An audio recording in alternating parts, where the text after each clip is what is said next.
Switching gears to the latest on the Russia-Ukraine war. Russia claims to have struck the besieged Ukrainian troops holding down the line in the key city or in the key area of Donetsk. A fierce battle taking place for the city of Pokrovsk, in fact, which is called the gateway to Donetsk. The battle has been raging for months now, with Russia trying to capture the city in its campaign to control the entirety of Ukraine's Donetsk region. And if developments on the ground are any indication, Russia appears to be making gains. In the latest, the Russian Ministry of Defense has claimed that its forces have launched offensives against the Ukrainian forces from multiple regions in the direction of Pokrovsk. There are also reports of Ukrainian soldiers beginning to surrender. Over the weekend itself, the Russian Defense Ministry also claimed that Russian troops have surrounded Ukrainian personnel in the town, a claim that the Ukrainian side continues to vehemently deny at the same time.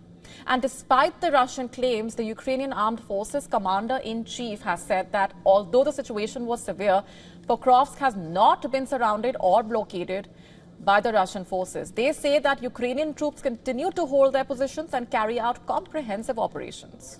And according to Ukraine's military, it had improved its positions in some districts. Kyiv has also raised the number of its assault troops in the area, reportedly. The 7th Rapid Response Corps saying on Facebook, Pokrovsk has once again emerged as a flashpoint in the war, as capturing Pokrovsk would be the most important Russian territorial gain inside Ukraine since Russia took the ruined city of Avdiivka in early 2024, after one of the bloodiest battles of the war. And since then, Russia has been making steady and slow gains in intense fighting along the 1,000-kilometer front line, which is believed to have killed tens of thousands of soldiers on both sides. Kyiv says the costly fighting is largely stalemated and its territorial losses marginal. But Russia says it is still making important gains. Additionally, reports from battles in that area indicating that Russian forces are close to cutting off Ukrainian supply lines to Pokrovsk. Very significant. As for why Pokrovsk is so important, the clue is in its nickname, also called the gateway to Donetsk, like we just said. The city sits on a major supply corridor for the Ukrainian army, and its fall would not only be a symbolic victory for Russia, but a strategic one.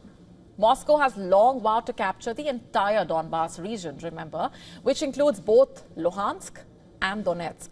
Ukraine still controls about 10% of Donbas, around 5,000 square kilometers in western Donetsk. The battle for Pokrovsk coming as data showing Russia fired more missiles at Ukraine in overnight attacks in October than any other month since at least the start of 2023. Russia's army fired 270 missiles in October, up 46% on the previous month. As per data published by Ukraine's Air Force, it was the highest one-month tally since Ukraine started routinely publishing statistics at the beginning of 2023. The strikes, which have targeted Ukraine's fragile energy grid for the 4th winter running, have cut power to hundreds of thousands of people. On Sunday, the entire region of Donetsk was without power, as were nearly 58,000 people. In Zaporizhia, while Ukraine and its backers have described these attacks as a deliberate strategy to wear down Ukraine's civilian population, Russia has denied the charge.